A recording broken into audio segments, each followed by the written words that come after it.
मित्रों, भविष्य दर्शन चैनल में आपका हार्दिक स्वागत है। भविष्य दर्शन चैनल आपके लिए लेकर आ रहा है द्वादश भावस्थ राहु और केतु के फल। आज इसी संदर्भ में हम बात करते हैं कुंडली के द्वादश भाव की। द्वादश भाव में राहु और केतु का क्या परिणाम रहता है व्यक्ति के जीवन में, किस प्रकार का फल राहु और केतु उस जातक के जीवन में देते हैं, आज इसी बात पर चर्चा करते हैं। तो कुंडली का यह द्वादश भाव अंतिम भाव होने से मनुष्य जीवन का भी अंतिम भाग है। जैसे हम देखते हैं, प्रथम भाव से हम कुंडली को देखते हैं, इस प्रकार से लास्ट में आकर के ये द्वादश भाव कुंडली का होता है। तो जिस प्रकार से कुंडली का ये अंतिम भाव है, उसी प्रकार मनुष्य के जीवन का भी जो है ये अंतिम भाग माना जाता है। तो जातक द्वारा प्राप्त जीवन, धन, यश, प्रसिद्धि आदि का नाश यही द्वादश भाव जीवन में दर्शाता है। इसे हम सामान्यतया व्यय भाव भी कहते हैं। यह एक त्रिक भाव है। जैसे आपका छठा भाव, आठवां भाव और 12वां भाव, यानी षष्ठ, अष्ट और द्वादश, ये हमारे त्रिक भाव कहलाते हैं। तो उन त्रिक भावों से द्वादश भाव भी जो है हमारा एक त्रिक भाव है। इसलिए इसके स्वामी को त्रिकेश दोष लगता है, यानी कि जो द्वादश भाव का स्वामी है वो त्रिकेश दोष जो है उसको लगता है। परंतु अकेले द्वादश भाव के स्वामी होने से यह जो भावेश है ये तटस्थ भावेश होता है। द्वादशेश का अन्य भाव में पड़ना, जैसे कि यहाँ पर ये द्वादशेश है, जो भी होगा ये यदि किसी अन्य भाव में पड़ता है या अन्य भावेश का द्वादश भाव में पड़ना अपने भाव के फल का नाश करता है। यानी कि ये जहां भी रहेगा वहां पर जो है अपने फल का नाश करेगा। इसी आधार पर प्रत्येक भाव से द्वादश भाव, यानी कि जैसे हम लग्न भाव से देखते तो द्वादश भाव ये हमारा पिछला भाव हो गया, उस भाव के लिए व्यय भाव होता है, ये नाश का भाव होता है। इस भाव में जो अन्यत्व तथा विच्छेदात्मक गुण हैं, इस भाव से हम बात करते हैं व्यय की, नाश की, हानि की, शत्रुओं की जानकारी की, गुप्त शत्रु जीवन में कैसे रहेंगे, बाएं नेत्र का, त्याग का विचार, क्रोध का, दुख का, गुप्तचरी का विचार, चुगलखोरी का विचार, दंड, कारावास, हत्या, आत्महत्या, पाप, ऋण, शयन कक्ष, विदेश गमन, पशु व उद्योग का नाश, दृष्टि की हानि, गुणों का व्यय, जल से मृत्यु, पद, विकलांगता, पति पत्नी को अन्य से प्रेम और इतर स्थानों से संबंध तथा मोक्ष का विचार भी इसी द्वादश भाव से किया जाता है। इसके अतिरिक्त विघ्न जीवन में कैसे आते हैं, अपव्यय की स्थिति कैसी है, धोखा, परिवार से विद्रोह, दुर्भाग्य, दिवालियापन, जाल, फरेब, बदनामी, अपमान, अस्पताल में भर्ती होने की स्थिति, गरीबी की स्थिति, चरण, बाईं आंख व दाएं कान का विचार भी इसी भाव से किया जाता है। इस प्रकार से, और ये जो द्वादश भाव है, इस द्वादश भाव का कारक ग्रह है शनिदेव। तो यह तो था द्वादश भाव का सामान्य विचार।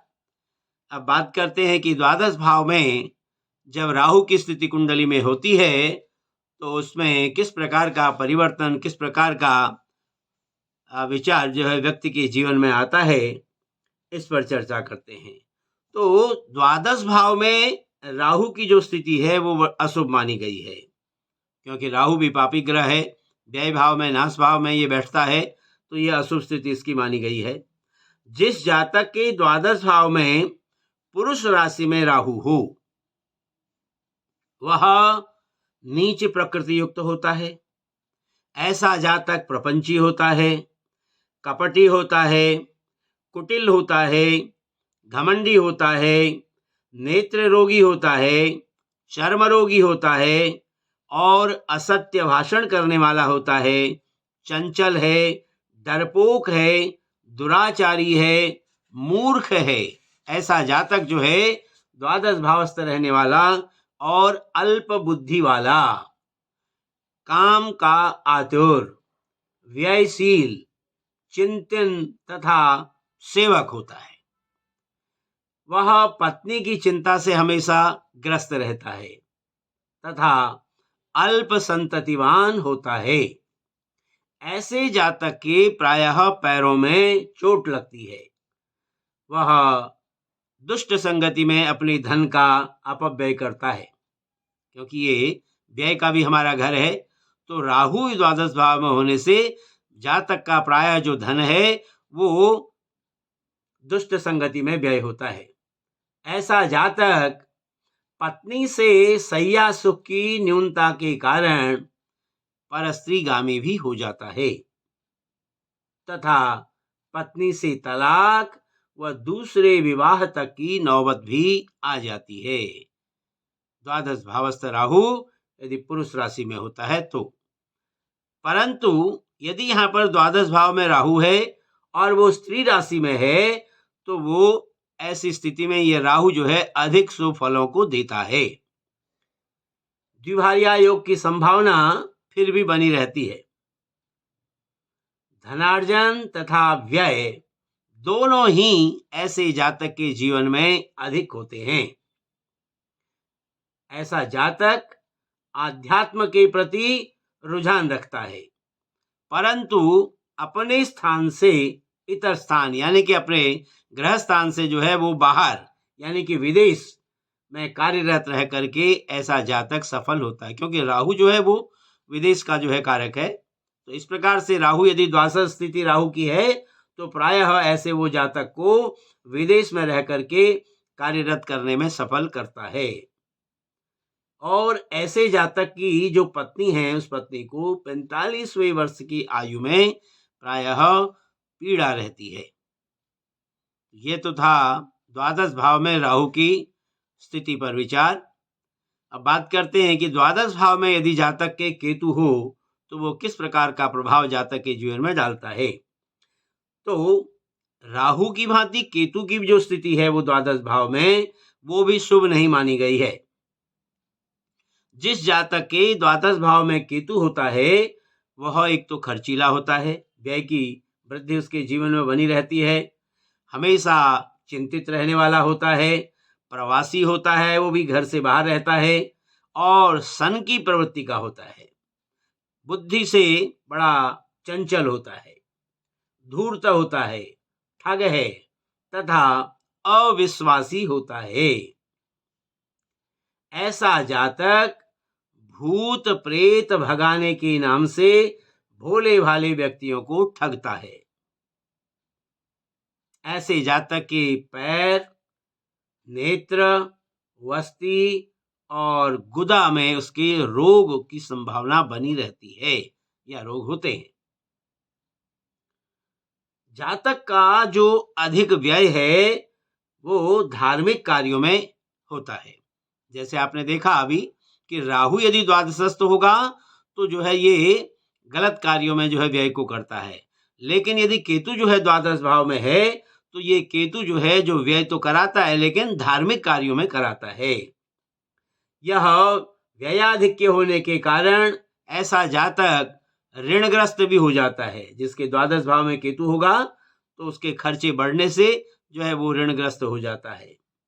ऐसा जातक जो है बड़ा भ्रमणशील होता है एवं प्रवासी होता है।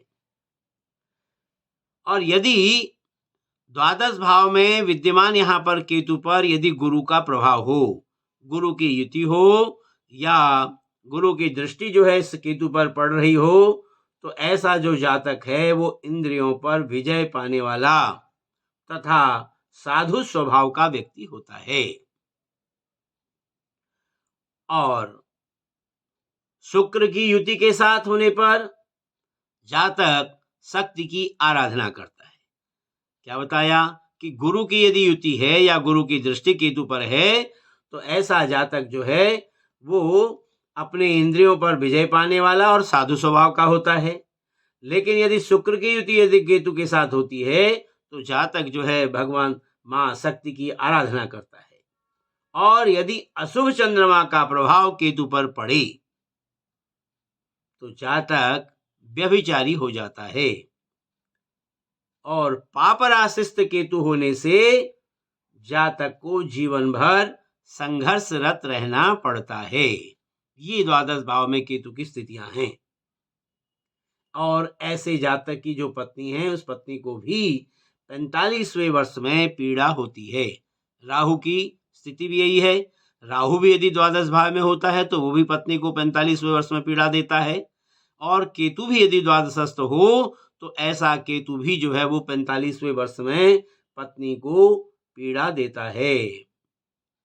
प्रिय मित्रों, यह था द्वादश भावस्थ राहु और केतु के फल पर विचार। आशा है आपको हमारी यह वीडियो अच्छी लगी होगी। यदि आपको हमारी यह वीडियो अच्छी लगी हो तो आप हमारी वीडियो को लाइक करें, शेयर करें और हमारे चैनल को सब्सक्राइब करना भी न भूलें। फिर इसी प्रकार की नई वीडियो लेकर आपके सामने उपस्थित होंगे। तब तक के लिए आप सभी का हार्दिक धन्यवाद।